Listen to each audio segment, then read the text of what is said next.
শিক্ষার্থীবৃন্দ, সবাইকে স্বাগতম জানিয়ে আজকের ক্লাস শুরু করছি।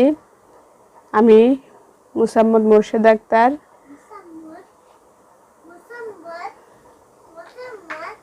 প্রভাষক রসায়ন, চিরকাচাঁদপুর বহুমুখী উচ্চ বিদ্যালয় কলেজ,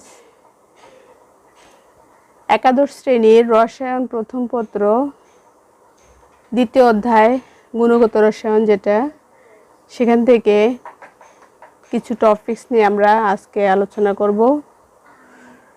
তোমরা মনোযোগ দিয়ে দেখবে। এক্ষেত্রে বিজ্ঞানী নিলস বোর ও রাদারফোর্ড দুজনের ছবি দেয়া হলো, তোমরা একটু দেখে নাও বিজ্ঞানীদের। আজকে এই পাঠ শেষে শিক্ষার্থীরা নিউক্লিয়াস কি ও তার অবস্থান বলতে পারবে, রাদারফোর্ডের আলফা কণা বিচ্ছুরণ পরীক্ষা করতে পারবে, রাদারফোর্ড ও বোরের পরমাণু মডেলসের ব্যাখ্যা করতে পারবে, পরমাণুদের শক্তি শোষণ ও বিকিরণের ফলাফল ব্যাখ্যা করতে পারবে। প্রথমে আমরা রাদারফোর্ড পরমাণু মডেল নিয়ে আলোচনা করব। জার্মান বিজ্ঞানী গোল্ডস্টাইন তিনি কি করেছেন? প্রোটন আবিষ্কার করেন। স্যার জে থমসন ইলেকট্রন আবিষ্কার করেন। এরপরে পরমাণুর স্ট্রাকচারে একটা নবদিগন্তের সূচনা হয়। জে থমসন পরমাণু মডেল অনুসারে জানা যায় পরমাণু ইলেকট্রন ও প্রোটনের সমন্বয়ে গঠিত। কি দিয়ে? ইলেকট্রন আর প্রোটন। থমসন পরমাণু মডেলের নিশ্চিত প্রমাণের উদ্দেশ্যেই তারই ছাত্র বিজ্ঞানী রাদারফোর্ড 1911 খ্রিস্টাব্দে আলফা কণা বিক্ষেপণ পরীক্ষাটি করেন।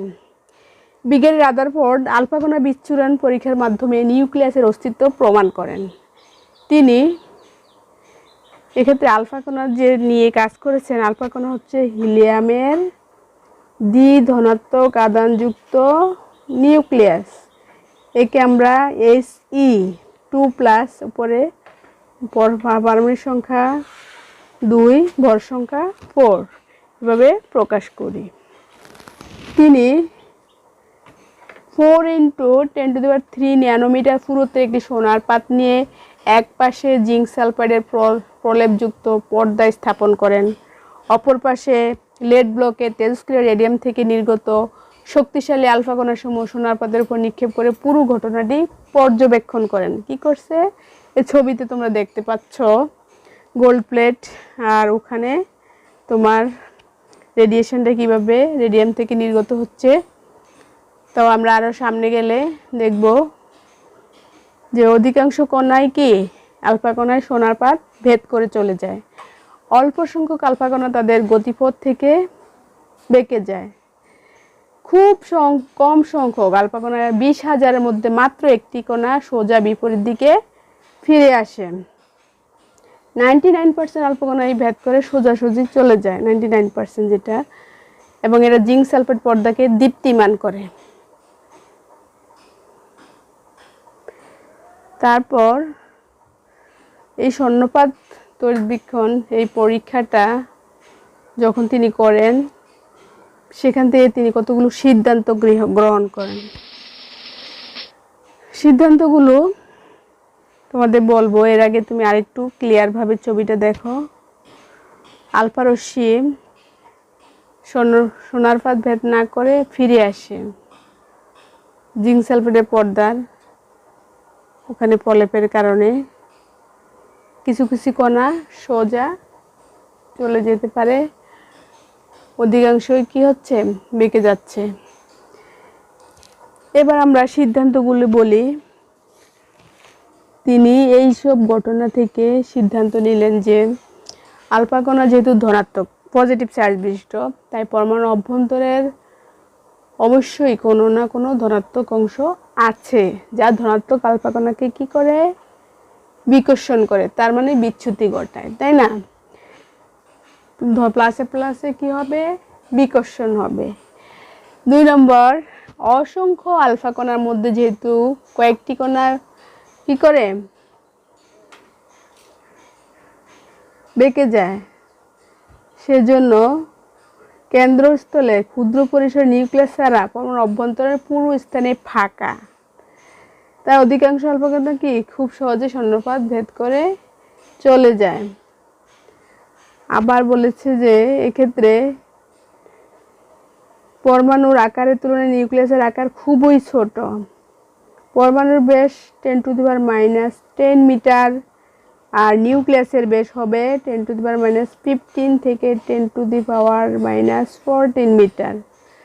আলফা কণার গতিপথ পরিবর্তন করে হিসাব করে দেখানো যে তিনি আরও দেখেন যে নিউক্লিয়াসের ধনাত্মক চার্জের সংখ্যা মৌলের পারমাণবিক সংখ্যার সমান। এইসব পর্যবেক্ষণ থেকে বোঝা যায় পরমাণুতে ধনাত্মক চার্জযুক্ত নিউক্লিয়াস আছে। পরমাণু কেন্দ্রে সবটুকু ভর ও ধনাত্মক চার্জ পুঞ্জীভূত থাকে। মাঝখানে যেগুলো লাল চিহ্ন যেটা দেখা যাচ্ছে সেটা হচ্ছে তোমার নিউক্লিয়াস, এবং নিউক্লিয়াসের ভরই পরমাণুর সামগ্রিক ভর, যেটা আমি 3 নম্বরে বললাম যেটা, ঠিক আছে। তো এক্ষেত্রে ধনাত্মক চার্জযুক্ত নিউক্লিয়াস দ্বারা ধনাত্মক আলফা কণা বিকশিত হয় বলে কিছু সংখ্যক কণার গতিপথ আংশিক বেঁকে যায় বা পুরো বেঁকে যায়। এখানে ঘটনা হচ্ছে কিছু কণা আংশিক বেঁকে যায়, কিছু কণা সহজেই ভেদ করে চলে যেতে পারে। কি জন্য? ওই নিউক্লিয়াসের ছাড়া যে স্থানটা আছে ফাঁকা, এই কারণে। তারপর বলছে পরমাণু আকার তুলনায় নিউক্লিয়াসের আকার খুবই ছোট। তারপর হচ্ছে পারমাণবিক ভর হচ্ছে নিউক্লিয়াসের ধনাত্মক চার্জের সমান, সংখ্যার সমান। পরমাণুতে ধনাত্মক চার্জযুক্ত একটা নিউক্লিয়াস আছে।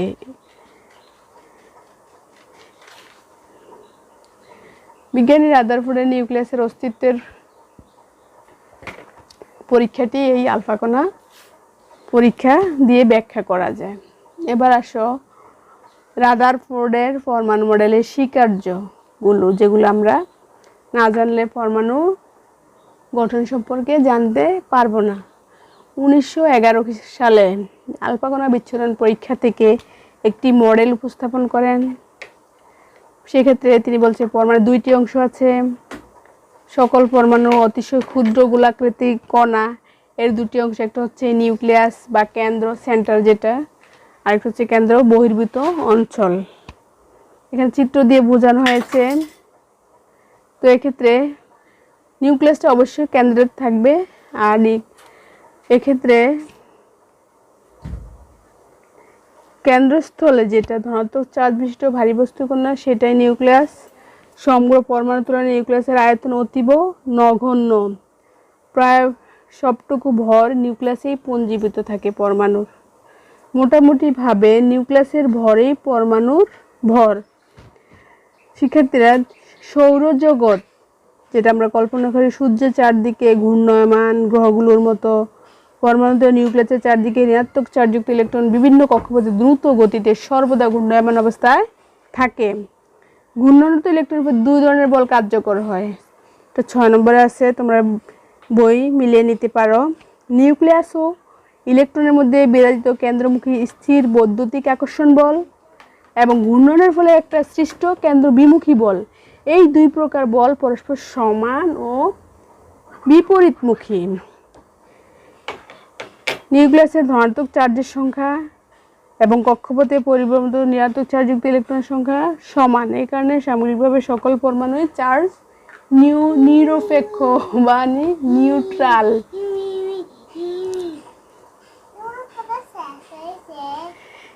এবার আমরা এত কিছু বলার পরে ওনার কিছু ব্যর্থতা বা সীমাবদ্ধতাও আছে, সেগুলো বলবো। সৌরজগতে যে গ্রহগুলো আছে সেগুলো তড়িৎ নিরপেক্ষ, কিন্তু ইলেকট্রন তো ঋণাত্মক চার্জ বিশিষ্ট। অবশ্যই এর না কিছু ব্যতিক্রম ঘটনা অবশ্যই এখানে নিহিত আছে। তো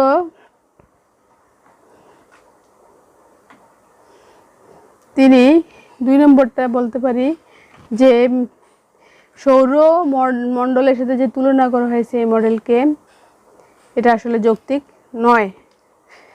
ম্যাক্সওয়েলের তড়িৎচুম্বকীয় তত্ত্ব অনুসারে কোনো আধানযুক্ত কণা যখন বৃত্তাকার পথে পরিভ্রমণ করে তখন অনবরত শক্তি কন্টিনিউয়াস বিকিরণই করে এবং গতিপথের ব্যাসার্ধ ক্রমান্বয়ে কমতে থাকে। সুতরাং ইলেকট্রন সমূহ ক্রমাগত শক্তি হারাতে হারাতে নিউক্লিয়াসে পতিত হয়।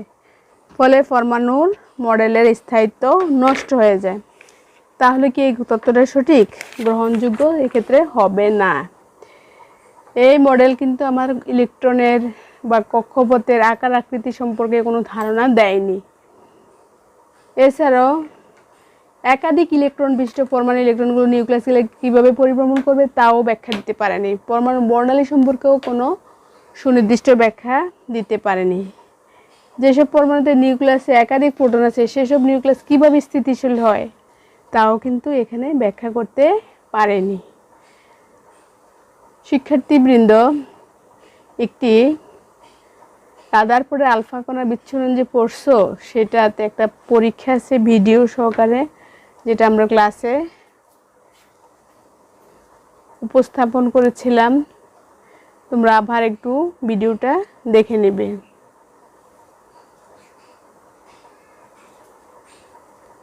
While performing experiments on radioactivity, Ernest Rutherford bombarded fast-moving alpha particles. He observed the reflection of the alpha particles with the help of a screen. Now, according to Thomson's atomic model, an atom consists of a positively charged sphere with electrons embedded in it. So, Rutherford expected that almost all the alpha particles will pass straight and only small deflections will be observed if there would be any. However, Rutherford got totally contrasting results. From his experiment, he made the following observations. First, most of the fast-moving alpha particles passed straight through the gold foil. Second, some alpha particles were deflected through the foil by small angles. And the third point, some alpha particles were deflected by large angles. In rare cases, an alpha particle got deflected by an angle of 180 degrees. Based on his observations, Rutherford derived the following conclusions from his gold foil experiment. First, since most alpha particles passed through the gold foil, while performing experiments on radioactivity, Ernest Rutherford bombarded fast-moving alpha particles on a thin gold foil. He observed the reflection of alpha particles with the help of a screen. Now, according to Thomson's atomic model, an atom consists of a positively charged sphere with electrons embedded in it. So, Rutherford expected that almost all the alpha particles will pass straight and only small deflections will be observed if there would be any. However, Rutherford got totally contrasting results.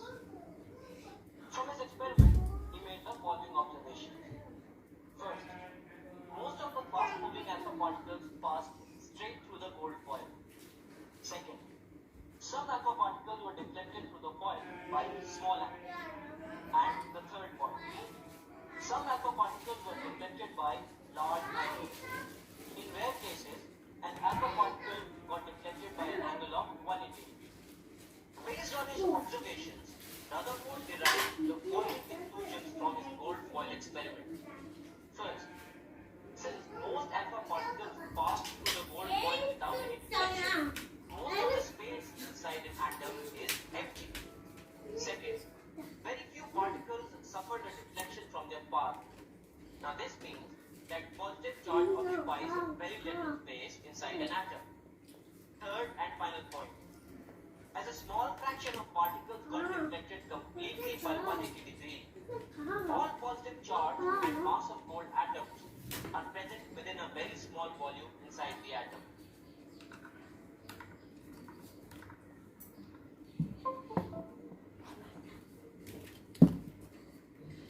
Foil without any deflection, most of the space inside an atom is empty.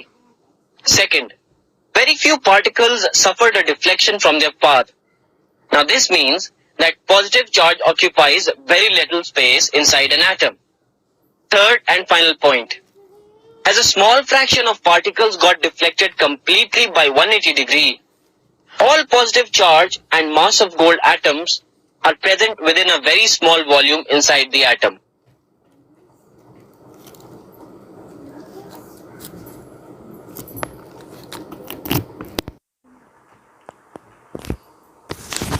শিক্ষার্থীরা, পরমাণু শক্তি স্তর কি? আসলে ইলেকট্রনগুলো নিউক্লিয়াসের চারদিকে যে বৃত্তাকার কক্ষপথে ঘূর্ণায়মান অবস্থায় থাকে। নির্দিষ্ট শক্তিসম্পন্ন কতগুলো স্থায়ী যে কক্ষপথ কোনোরূপ শক্তি শোষণ বা বিকিরণ না করে যখন ঘুরতে থাকে, এই কক্ষপথগুলোকে পরমাণুর শক্তিস্তর, শেল বা অরবিট বলে।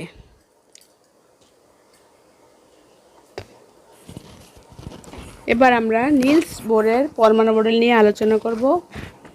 বিজ্ঞানী নিলস বোর রাদারফোর্ডের পরমাণু মডেলের সীমাবদ্ধতার আলোকে তিনি এই মডেল উপস্থাপন করেন।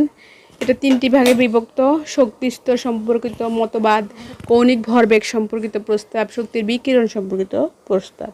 শক্তি স্তর সম্পর্কিত প্রস্তাব সেটা অবশ্যই আগের মতোই। প্রত্যেক পরমাণুর 2টি অংশ থাকে, একটা নিউক্লিয়াস, অপরটা ইলেকট্রন। নিউক্লিয়াসকে কেন্দ্র করে কতগুলো যে নির্দিষ্ট বৃত্তাকার কক্ষপথে আবর্তন করে, সেসব কক্ষপথগুলোকে শেল বা শক্তিস্তর বলে, এবং এদেরকে কে, এল, এম, এন এগুলো দিয়ে প্রকাশ করে। এদেরকে প্রধান কোয়ান্টাম সংখ্যা বলা হয়, স্মল এন দ্বারা প্রকাশ করা হয়। ঠিক আছে, এই ছবিতে যা আছে তোমরা এগুলো খেয়াল করলে বুঝতে পারবা। এবার আমরা আসি কৌণিক ভরবেগ সম্পর্কিত প্রস্তাব। পরমাণুতে ইলেকট্রন নির্দিষ্ট কক্ষপথে যখন আবর্তন করে তখন কিছুটা ভরবেগ প্রাপ্ত হয়, তাই না? তো যেহেতু কৌণিক ভরবেগ রেডিয়াস আছে, ব্যাসার্ধ আছে, সেক্ষেত্রে কৌণিক ভরবেগটা হবে নির্দিষ্ট mvr। এটা হবে h/2s এর অখণ্ড পূর্ণ সংখ্যার গুণিতক। অর্থাৎ ইলেকট্রনের কৌণিক ভরবেগ mvr = nh/2s। v হচ্ছে ইলেকট্রনের রৈখিক গতিবেগ, r হচ্ছে বৃত্তাকার পথের ব্যাসার্ধ, m হচ্ছে ইলেকট্রনের ভর, s প্লাঙ্কের ধ্রুবক। 6.626 × 10⁻27 আর্ক সেকেন্ড, এটা জুলেও নেওয়া যায়, তাই না? এভাবে তোমরা এটা মনে রাখবা ধ্রুবকটা। এবার আমরা শক্তির শোষণ ও বিকিরণ সম্পর্কিত প্রস্তাব নিয়ে আলোচনা করব। একটি নির্দিষ্ট ব্যাসার্ধের কক্ষপথে আবর্তনের সময় ইলেকট্রন কোনো শক্তি শোষণও করে না, বর্জনও করে না। এই কক্ষপথগুলোকে ইলেকট্রনের স্থায়ী কক্ষপথ বলে। তবে এই কক্ষপথগুলো ইলেকট্রন যখন স্থায়ী কক্ষপথে থাকা অবস্থায় বাইরের উৎস থেকে তাপ শক্তি বা আলোক শক্তি প্রয়োগ করলে কক্ষপথে থাকা ইলেকট্রন ও শক্তি শোষণ করে উত্তেজিত হয়। তো এক্ষেত্রে ইলেকট্রন একটি শক্তি স্তর থেকে অপর শক্তি স্তরে স্থানান্তরিত হলে শক্তির শোষণও ঘটে, বিকিরণও ঘটে। ইলেকট্রন উচ্চ শক্তি স্তর থেকে নিম্ন শক্তি স্তরে স্থানান্তরিত হলে শক্তির বিকিরণ, নিম্ন শক্তি স্তর থেকে উচ্চতর শক্তি যেটা অবজর্ভ হবে, এটা শোষণ হবে। এদেরকে E2 E1 দিয়ে প্রকাশ করে। Delta E = E2 - E1 = S new. হ্যাঁ, এক্ষেত্রে নিম্নতর শক্তি স্তর ইলেকট্রন শক্তি এনার্জি E1, উচ্চতর শক্তি স্তর E2। হ্যাঁ, এদের ডিফারেন্সটা S নিউ। S দিয়ে হচ্ছে প্লাঙ্কের ধ্রুবক। এভাবে তোমরা কিভাবে শক্তির বিকিরণ সম্পর্কিত প্রস্তাবে বিজ্ঞানী নিলস বোর ব্যাখ্যা দিয়েছেন। এবার বোর পরমাণু মডেলের কিছু সাফল্য হচ্ছে, গ্রহণযোগ্যতা হচ্ছে এটার পরমাণু স্থায়িত্ব ব্যাখ্যা করে। এছাড়াও ইলেকট্রন নিউক্লিয়াসের চারদিকে ঘূর্ণায়মান হওয়া সত্ত্বেও নিউক্লিয়াসের উপর পতিত হয় না। এক ইলেকট্রন বিশিষ্ট পরমাণুর বর্ণালী ব্যাখ্যা দেওয়া সম্ভব। বোরের তত্ত্ব প্রয়োগ করে সুস্থিত কক্ষপথের ব্যাসার্ধ গণনা করা যায়। এই মতবাদ থেকে মুখ্য কোয়ান্টাম সংখ্যা ধারণা পাওয়া যায়। পরবর্তীতে অন্যান্য কোয়ান্টাম সংখ্যা ধারণা লাভ করা যায়। তবে তারও কিছু লিমিটেশন আছে। সেটা হচ্ছে তিনি এক ইলেকট্রন বিশিষ্ট পরমাণুর বর্ণালী ব্যাখ্যা করতে পারলেও একাধিক ইলেকট্রন বিশিষ্ট পরমাণুর বর্ণালী ব্যাখ্যা করতে পারেননি। বোর পরমাণু মডেলের সাহায্যে মৌলের পর্যায়ভিত্তিক ধর্ম সম্পর্ক, পর্যায়ভিত্তিক যেটা পিরিয়ডিক, ওটার ধর্ম সম্পর্কেও কোনোরূপ ধারণা প্রদান করেননি। তবে এই বোর পরমাণু মডেল আপেক্ষিকতার তত্ত্ব মেনে চলে না। জি-মেন-স্টার্ক ফলাফল ব্যাখ্যা করা যায় না। আবার মনে করো ইলেকট্রনের শুধু কণা ধর্ম প্রদর্শন করে তিনি বলেছেন, কিন্তু ডি ব্রগলি প্রমাণ করেন যে ইলেকট্রনের কণা ধর্ম আছে, তরঙ্গ ধর্ম বিদ্যমান রয়েছে। আশা করি তোমরা এইটুকু বুঝতে পেরেছ। শিক্ষার্থীরা, আজকে আমরা যা শিখেছি তোমরা বলো তো দেখি, পরমাণু মোট ভর বহন করে কে? উত্তর হচ্ছে নিউক্লিয়াস। রাদারফোর্ডের পরমাণু মডেল কিসের সাথে তুলনা করা হয়েছে? সৌরজগতের সাথে, তাই না? বোর পরমাণু মডেল ইলেকট্রন এক কক্ষপথ থেকে অন্য কক্ষপথে গেলে কি ঘটে? শক্তির শোষণ বা বিকিরণ ঘটে এবং রেখা বর্ণালীর সৃষ্টি হয়। তো সবাইকে পড়াশোনার প্রতি অধিক মনোযোগী হওয়ার জন্য এবং লেসনটুকু ভালোভাবে শিখে আয়ত্ত করতে হবে, পড়াশোনা চালিয়ে যেতে হবে। সবাই ভালো থেকো, সুস্থ থেকো। আজকের মতো ধন্যবাদ।